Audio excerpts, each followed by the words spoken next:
आप सभी को प्रभु यीशु मसीह के नाम से जय मसीह की। परमेश्वर पिता का हम धन्यवाद करते हैं कि परमेश्वर ने हमें एक बार फिर से अपने वचन के द्वारा से सीखने का मौका दिया है। जैसे कि हमने पिछले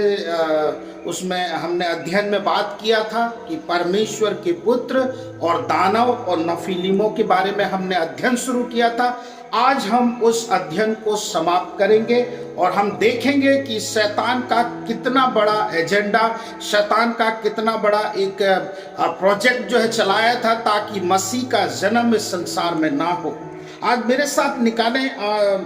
हम शुरुआत करेंगे परमेश्वर के वचन के द्वारा से। जैसे कि हमने पिछले बार देखा था उत्पत्ति की पुस्तक उसका 3रा अध्याय उसके 15वें वचन में कि परमेश्वर ने एक भविष्यवाणी की थी और वो भविष्यवाणी ये थी, और मैं तेरे और इस स्त्री के बीच में और तेरे वंश और इसके वंश के बीच में बैर उत्पन्न करूंगा, वह तेरे सिर को कुचल डालेगा और तू उसकी एड़ी को डसेगा। आज हम इसी वचन के साथ में आज के इस अध्ययन को शुरुआत करेंगे और हम देखेंगे कि उन दिनों में जो है ये जो दानव पाए जाते थे ये कौन थे, और इनके बारे में हम थोड़ा सा आज अध्ययन करेंगे। और परमेश्वर के वचन में जब हम आगे जाते हैं तो इनके बारे में हमें पढ़ने में मिलता है, इनके बारे में हमें समझने में मिलता है। हम बीते दिनों में कई बार बाइबल को पढ़ा है, कई ऐसे बार हमने सुना भी है और हमने जातियों के बारे में सुना हुआ है। लेकिन परमेश्वर का वचन जब हम ध्यान से अध्ययन करते हैं और हम चीजों को समझते हैं तो हमें पता चलता है कि मनुष्य का जो संतान है, जो स्त्री का जो संतान है, जो वंश है, वो उसके साथ साथ में ये दूसरे जो प्रकार के प्रजाति वहां पे पाए जाते थे। हमने पिछले अध्ययन में देखा था कि वो दानव के रूप में थे और मानव पुत्रियों के साथ में जिन 200 स्वर्गदूतों ने परमेश्वर के खिलाफ में जाकर इन्होंने विवाह कर लिया था और संतानें उत्पन्न कर ली थी, वो संतान वो भी एक अलग प्रकार के प्रजाति इस संसार में पाए जाते थे। और ये जो है ये नूह के दिनों में ये सारे चीजें हो रही थी। आज हम इस अध्ययन में और जब आगे बढ़ते हैं तो हमें पता चलता है और इनके बारे में हमको जानकारी मिलती है। और मैं आज के इस अध्ययन में आप सभी को बताना चाहता हूं और थोड़ा इसमें और अध्ययन में आपको लेके जाना चाहता हूं और इनके बारे में साफ तौर से हम देख लेते हैं। हम देखते हैं उत्पत्ति की पुस्तक उसका 14वां अध्याय उसका 1 से 2 में एक घटना पाई जाती है। इससे पहले कि इस अध्याय को हम पढ़ें, हम मूसा की उन बातों को देख सकते हैं। उत्पत्ति उसका 6 उसके 4 में जल प्रलय के बाद भी ये जो दानव थे, ये जो प्रजाति थी, ये वापस से उत्पन्न हो गए थे। इनके बारे में ऐसे जब कहा जाता है, इनके अलग ट्रांसलेशन में जब हम इनके बारे में देखते हैं, ये इनको एक गिरे हुए के रूप में बोला जाता है कि ये गिरे हुए हैं। और जब हम और अरामिक ट्रांसलेट को देखते हैं, अनुवाद को देखते हैं, तो हम वहां पे देख सकते हैं, ग्रीक में देख सकते हैं कि उनका जो मतलब समझ में आता है वो है इस पृथ्वी से जन्मे हुए। हमें जैसे कि मैंने पिछले अध्ययन में आपको बताया था कि हमें नहीं पता कि ये कैसे उत्पन्न हो गए, उद्गमन हो गया, लेकिन ये मनुष्य के साथ साथ ये वास कर रहे थे। और मानव ब्लड लाइन को, जैसे कि परमेश्वर ने स्त्री के वंश में से एक व्यक्ति मसीहा का जन्म होगा और मसीह आएगा और शैतान के सर को कुचलेगा, जो उस प्रतिज्ञा किया था और एक बहुत बड़ी भविष्यवाणी की थी। और शैतान इस बात को भली भांति जानता था और इसीलिए उसने स्त्री के वंश को दूषित करना चाहा। और पिछले अध्ययन में हमने देखा था कि वो किस प्रकार से मानव पुत्रियों के साथ में विवाह करके वो मानव जो ब्लड लाइन है उसको दूषित कर रहा था। और आइए हम चलते हैं और देख लेते हैं कि ये जो प्रजाति है ये कैसे आगे बढ़ रही थी। और इनके साथ में हम देख सकते हैं कि उस समय के जो राजा थे, और हम उसको पढ़ लेते हैं। उत्पत्ति की पुस्तक उसका 14वां अध्याय, शिनार के राजा अमरापेल और एलासार के राजा अर्यो और एलाम के राजा कदोरला ओमेर और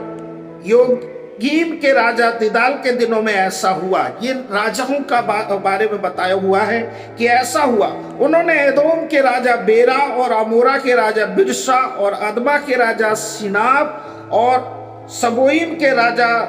सबेमेर और बेला जो सोर भी कहलाता है, इन राजाओं के विरुद्ध में युद्ध किया। इन राजाओं ने एक बहुत बड़ा युद्ध छेड़ा, जो यहाँ पे हम देख सकते हैं कि किन किन को या किन जातियों के विरुद्ध में ये राजा गए और इनको युद्ध करके इन्हें परास्त किया और इनको नाश किया। उसके 3 वचन में इन 5 ने सिद्दिम तराई में जो खारे ताल के पास है एका किया। ये एक साथ मिलकर इन्होंने युद्ध किया। 12 वर्ष तक तो ये कर्दो ओमेर के अधीन रहे, पर 13वें वर्ष में उनके विरोध विद्रोह किया। 14वें वर्ष में कर्दोल ओमेर और उसके संगी राजा आए और सत्तरो तनम में रपाइयों को और हाम में जूजियों को और शाबेकी तैम में एमियों को और शेर नामक पहाड़ पर होरियों को मारते मारते उस एल्परान तक जो जंगल के पास से पहुंच गए। वहां से लौटकर एनमी सपात को आए और कादेश भी कहलाता और अमालेकी के सारे देश जो एमोरियों को भी जीत लिया, जो हस्तरोत तमार में रहते थे। और हम देख सकते हैं यहाँ पे एक बहुत बड़ा लिस्ट जो पाया जाता है। इन राजाओं ने इनके विरुद्ध में वहां पे इनके खिलाफ एक युद्ध को छेड़ा और ये प्रजातियों के विरुद्ध में, ये प्रजातियों के खिलाफ में ये एक लड़ाई को उन्होंने किया और इन जातियों को इन्होंने उस स्थान से, उस क्षेत्र से पूरे तरीके से भगा दिया, उनको मार दिया। हम यहाँ पे क्या देखने जा रहे हैं? ये जो जातियां थी वहां पे साथ साथ में मनुष्य के साथ साथ में वास कर रही थी और ये उनके ऊपर कब्जा भी कर रहे थे और ये पूरे तरीके से वहां से बसे हुए थे और ये मानव ब्लड लाइन को ये दूषित कर रहे थे। तो हम देख सकते हैं कि इन राजाओं ने करके एक साथ होकर, एकजुट होकर इन जातियों को वहां से खदेड़ा, इन जातियों को वहां से भगाया। मैं आपको साफ कर देना चाहता हूं, परमेश्वर ने जो वायदा किया कि स्त्री का जो वंश है वो हमेशा इन नफिलीमों को, इन दानवों को, जो प्रजाति के जो लोग हैं, इनको हमेशा ये इनको नाश करेंगे। परमेश्वर हमेशा से स्त्री के वंश के साथ में है, पक्ष में है और वो हमेशा वो परवाह नहीं करता है कि ये कौन सी वो लोग हैं, लेकिन वो स्त्री का वंश यदि इनके खिलाफ में आगे बढ़ते हैं, इनको मारते हैं, इनके विरुद्ध में खड़े होते हैं, तो परमेश्वर इन्हें सामर्थ्य देता है और इन्हें शक्ति देता है ताकि इन प्रजातियों को मारा जाए और इन प्रजातियों को पूरे तरीके से नाश कर दिया जाए। और हम देख सकते हैं कि ये जब ये मानव के साथ में मिलना चाह रहे थे, मानव को भटकाना चाह रहे थे और मानव पुत्रियों के साथ में इन्होंने विवाह कर लिया था और ये मिल गए थे और मानव ब्लड लाइन को दूषित कर रहे थे। और हम आगे जब देखते हैं और इसमें हम आगे बढ़ते हैं तो हमें पता चलता है वहां पे कई ऐसे जातियों को इन राजाओं ने मिलकर जो है मारा और रपाइयों को, हाम में जूजियों को और जो दूसरे होरियों को मारते मारते ये जंगल से पूरे तरीके से उन्होंने भगा दिया। उस क्षेत्र में एक अभियान चलाया इन राजाओं को, इन जातियों को मारने का। ऐसी क्या वजह हो गई थी, ऐसी क्या बात आ गई थी कि ये राजा एक होकर इन जातियों को वहां से भगा रहे थे? कुछ तो हुआ था और ये वही बात है कि ये जो जाति थी ये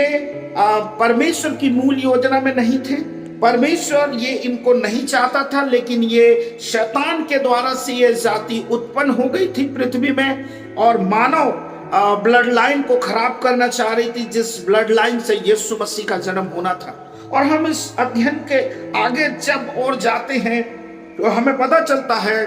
कि ये राजाओं ने तो एक होकर इनको मारा था और बाइबल में और भी बहुत सारे उदाहरण हम देख सकते हैं इन नफीलीमों को। इनके बारे में जो शब्द जो आया हुआ है नफीलीम, और ये ग्रीक हम देख सकते हैं इब्रानी में इनको नफीलीम जो बोला गया है, ये एक गिरे हुए हैं और ये पृथ्वी से जन्मे हुए हैं, और ये शैतान के द्वारा से उत्पन्न किए गए एक प्रोजेक्ट है, ताकि परमेश्वर की योजना को इस संसार में पूरा ना किया जा सके। हम इस अध्ययन में जब और आगे बढ़ते हैं तो हमें पता चलता है कि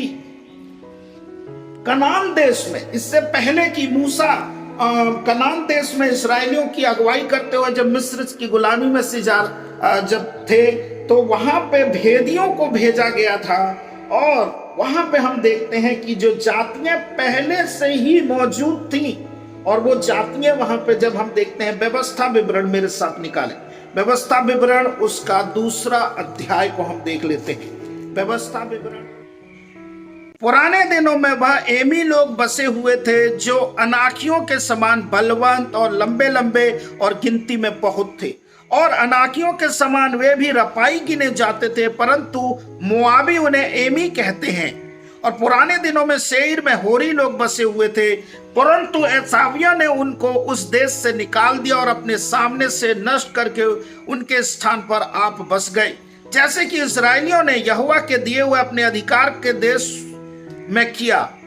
और हम यहाँ पे देख सकते हैं कि जब ये उस स्थान में जब गए तो यहाँ पे ये जातियां पहले से ही बसी हुई थी, और यहाँ पे फर्क नहीं पड़ता है कि कौन उनके विरुद्ध में जा रहा है। और हम देख सकते हैं जो अम्मोनी जाति के रूप में बताया हुआ है वो लूत के वंश के लोग थे, और उन्होंने भी इन जातियों को मार भगाया, उनके स्थान से उनको खदेड़ दिया, और ये उनके स्थान में खुद बस गए। हम आगे जब और पढ़ते हैं इनके बारे में पता चलता है जो अज्जा नगर के बारे में बताया हुआ है वो आज की इस वर्तमान युग में गाजा कहलाता है, और वहीं से ही गोलियत का आना हुआ था, और वो कम से कम 13 फीट का था, और वो इसराइलियों को ललकार रहा था। और हम देख सकते हैं कि परमेश्वर के वचन के अनुसार से, परमेश्वर के वायदे के अनुसार से एक स्त्री का वंश जो दाऊद था गोलियत से सामना करने के लिए गया, और हम देख सकते हैं कि उसने उस दानव को मार गिराया परमेश्वर के वचन के आधार पे। हम और आगे देख सकते हैं गिनती की पुस्तक में जब हम जाते हैं उसका 13 अध्याय, गिनती की पुस्तक उसका 13 अध्याय उसके 33 वचन में हम देखेंगे। गिनती की पुस्तक उसका 13 अध्याय उसके 33 वचन। फिर हमने वहां नपीलों को अर्थात नपीली जाति वाले अनाक वंशियों को देखा, और हम अपनी दृष्टि में उनके सामने टिड्डे के समान दिखाई पड़ते थे, और ऐसे ही उनकी दृष्टि में मालूम पड़ते थे। ये जब जासूस जो गए थे वहां पे, जब उन्होंने वहां पे जासूसी के लिए गए थे और देखा कि कनान देश किस प्रकार से हम उसको जीत सकते हैं कि नहीं, लेकिन जब इन्होंने देखा तो वहां से पहले ही वहां पे नपीली लोग और वहां पे अनाकवंशी, और उनकी दृष्टि में ये बहुत ही डील डॉल में बड़े थे, जैसे कि मैंने पिछले अध्ययन में बताया था। शैतान इनको पहले से ही ले जाकर वहां पे स्थापित कर दिया था, और ये इसलिए था क्योंकि परमेश्वर ने अब्राहम से ये बात कही थी कि मैं तेरे आने वाली जो संतान है उसको ये देश दूंगा, और शैतान को भली भांति मालूम था, इसलिए पहले से ही इन जातियों को वहां पे ले जाके रख दिया था ताकि उस स्थान में वो राज्य करें। और हम देखते हैं कि ये इस्राएली लोग भूल गए वो परमेश्वर के उस वायदे को, परमेश्वर की उस भविष्यवाणी को। स्त्री के वंश में एक आएगा जो शैतान की सर को कुचलेगा। ये डर गए, इनके हाथ पांव ढीले हो गए। लेकिन जब हम अपने अध्ययन में और आगे बढ़ते हैं, यहोशू की पुस्तक में जब हम जाते हैं, आइए मेरे साथ निकालें यहोशू 22 को। उस समय यहोशू ने पहाड़ी देश में आकर हेब्रोन, दबीर, अनाब वरन यहूदा और इस्राएल दोनों के सारे पहाड़ी देश में रहने वाले अनाकियों को नष्ट किया। यहोशू ने नगरों समेत उनका सत्यानाश कर डाला। वहां पे हम देख सकते हैं कि अनाकियों को यहोशू ने मार गिराया, और ये परमेश्वर के वायदे के अनुसार से जो चल रहे थे, इन जातियों को वहां से उन्होंने खदेड़ दिया। ये जो नफीलीम जो जाति है, ये मानव में मिल जाते हैं या मानव में घुस गए हैं, और ये उस समय में जो है बहुत ही बुरे तरीके से उस क्षेत्र में रहते थे, और मानव के साथ में इन्होंने मिलकर मानव ब्लड लाइन को खराब करना चाह रहे थे। आज हम देखेंगे, हम यहोशू के जीवन में देख सकते हैं, कालेब के जीवन से देख सकते हैं कि ये दोनों जो है इन जातियों को कनान के देश में मार भगाया, और कालेब जो है अकेला ही इनको पूरे तरीके से वहां से नाश कर दिया और वहां से भगा दिया, और उस पूरे क्षेत्र में इनका अपना कब्जा हो गया। लेकिन आज हमें ध्यान देने वाली बात ये होगी कि इन अंतिम दिनों में ये जो प्रजाति के जो लोग हैं, जो नफीलीम है, जो रपाई वंशी है, जो अनाक वंशी है, ये आज भी ये पाए जाते हैं और प्रभु के लोग और परमेश्वर के कार्य को आज भी बिगाड़ रहे हैं। और ये आज अपने आप को मनुष्यों के अंदर में मिक्स कर लिया है, और इसीलिए आज पता नहीं चलता है कि इसके पीछे कौन है, और हम सोचते हैं कि ये व्यक्ति है उसके पीछे और ये काम को कर रहा है। इन्होंने इंसान के साथ में मिक्स कर लिया है। और एक वचन को हम पढ़ेंगे, और ये जो नफलीम लोग हैं, और हमें पता चलेगा दानियेल की पुस्तक उसका 2 अध्याय उसके 41 वचन में हम सब जानते हैं इस घटना को जहां पे बताया हुआ है। और वहां यदि हम हिंदी के बाइबल में पढ़ेंगे तो वहां पे बिल्कुल पता नहीं चलेगा, लेकिन यदि आप इंग्लिश में पढ़ेंगे वहां पे मनुष्य का जो सीड है, बीज है, उसमें इन्होंने अपने आप को मिला लिया। यदि हम उसके व्याख्या को देखेंगे तो वहां पे राजा नबूकदनेस्सर को यह दिखाया गया कि ये अंत के दिनों में ऐसा होगा, और दानियेल ने इसका अनुवाद करके बताया था कि ये वो लोग होंगे जो नफीलीम जाति के लोग होंगे, जो पृथ्वी में साथ साथ मानव के साथ साथ में बढ़ रहे थे, जिनको परमेश्वर के लोगों ने और दूसरे राजाओं ने मार गिराया, भगाया, और ये जो है शैतान के एजेंडे को पूरा कर रहे हैं, शैतान के एजेंडे को ये अपने जीवन में रखते हैं और ये काम करते हैं, परमेश्वर के विरोध में बगावत कर रहे हैं। और हम देख सकते हैं कि इस अंतिम दिनों में भी ये जो प्रोजेक्ट है जारी है, और शैतान अलग अलग तरीके से सदियों से काम करते हुए आ रहा है। आज हम इसकी पहचान कर सकते हैं, और जितने भी बुरे बातें हो रही है, जितने भी पॉर्न इंडस्ट्री में इंक्रीज हो रहा है, बढ़ रहा है, जितनी भी बुराइयां हो रही हैं, जितने भी मर्डर हो रहे हैं, जितने भी और जो दूषित काम हो रहे हैं, सब ये नफीलीम लोगों की प्रजाति के लोग हैं। ऐसा माना जाता है प्रभु के प्रिय लोगों कि आज भी वो मौजूद हैं, आज भी वो इंसानों के साथ में मिल गए हैं, जैसे दानियेल ने कहा था कि अंतिम दिनों में वो मिल जाएंगे। और हम वहां पे इंग्लिश में पढ़ते हैं कि वो मनुष्य के सीड में या बीज में मिल जाएंगे, और अपने आप वो ऐसे पता नहीं चलता है क्योंकि इन्होंने मनुष्य के साथ में मिक्सअप कर लिया है। और हम इसमें देख सकते हैं कि इस अंतिम समय में, इस अंतिम युग में एक बहुत बड़ा भयानक ऐसा कार्य होने जा रहा है, और जिसको हम जानते हैं कि प्रभु यीशु मसीह की वापसी होने वाली है। मैं आप सभी लोगों को, जितने लोग मुझे सुन रहे हैं, जितने लोग इस अध्ययन में जुड़े हुए हैं और आने वाले दिनों में देखेंगे, और मैं जो बताने की कोशिश कर रहा हूं, हो सकता है कि ये आपको थोड़ा सा हवा में कही हुई बात लगे, लेकिन प्रभु के लोगों के द्वारा से अध्ययन, प्रभु के लोगों के द्वारा से रिसर्च, प्रभु के लोगों के द्वारा से बताई हुई जो अपने अनुभव के द्वारा से जो मैंने पढ़ा है, जो मैंने अध्ययन किया है, मैं आप लोगों को एक संक्षिप्त रूप से रखना चाह रहा हूं इस वीडियो के माध्यम से। जब आप मुझे देख रहे हैं, जब आप मुझे सुनेंगे, आप परमेश्वर के इस वचन की जानकारी को लेंगे और शैतान के कार्यों को आप नष्ट करने के लिए खड़े हो जाएंगे, क्योंकि मनुष्य का जो बीज है, जो स्त्री का बीज है, वो ही शैतान के सर को हमेशा से कुचलता रहेगा। परमेश्वर का ये वायदा है। आज हम प्रभु के लोग जो सेवा में हैं, प्रभु के कार्यों को कर रहे हैं, अलग अलग तरीकों से हम कर रहे हैं, हमें भरोसा होना है कि परमेश्वर हमारे संग है और शैतान के हर एक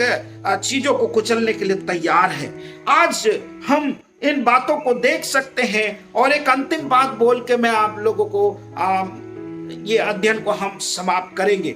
जैसे कि प्रभु यीशु मसीह ने नए नियम लूका रचित सुसमाचार में कहा कि मेरे वापस आने के दिनों में ऐसा ही होगा, नूह के दिन वापस आ जाएंगे।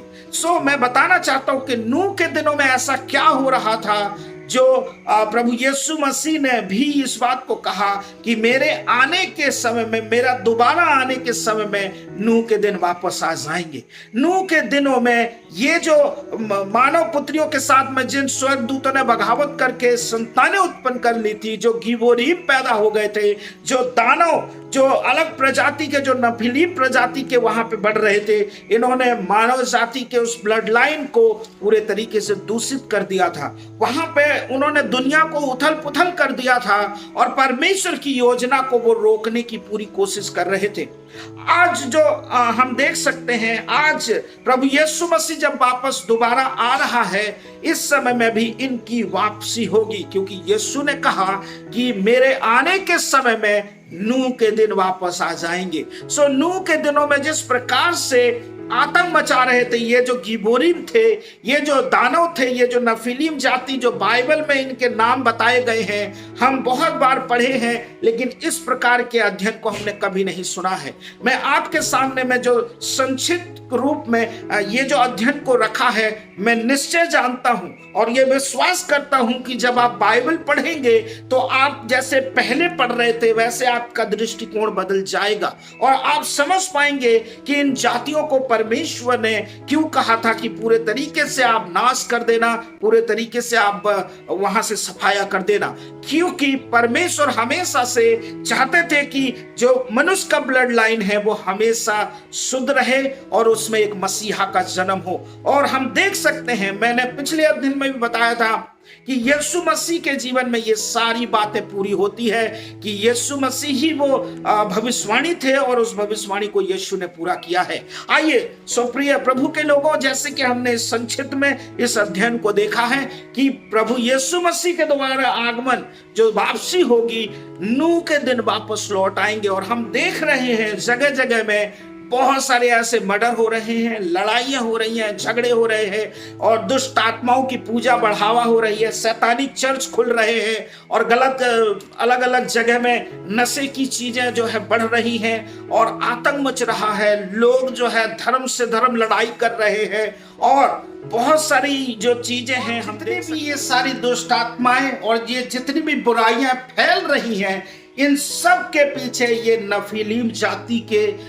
लोग हैं जो आज इस संसार में बुराई को फैलाए जा रहे हैं। आइए प्रभु के प्रिय लोगों, आप और मैं जैसे कि इस अध्ययन को किया है, हमें अपने और कब्र कस लेनी है और परमेश्वर के कार्य में हमें इन पहचान करते हुए और परमेश्वर के कार्य में हमें और मजबूत होते चले जाना है। और कभी भी इस बात को भूलना नहीं है कि परमेश्वर स्त्री के वंश में ही काम करता है और उसके पक्ष में है और हम सब अल्टीमेट, हम स्त्री के वंश हैं और परमेश्वर हमारे द्वारा से संसार में अपने राज्य को स्थापित करना चाहता है। चाहे शैतान लाख कोशिश कर ले, चाहे शैतान कितना भी जोर लगा ले कि वो इस संसार में अपने राज्य को फैलाए, चाहे वो गिबोरीमों के द्वारा से हो, चाहे वो दानुओं के द्वारा से हो, नफीलीम जातियों के द्वारा से हो, लेकिन हमें भूलना नहीं है कि परमेश्वर प्रभु यीशु मसीह के द्वारा से वो सारे अधिकार दिए हैं ताकि हम इन सारी बुराइयों को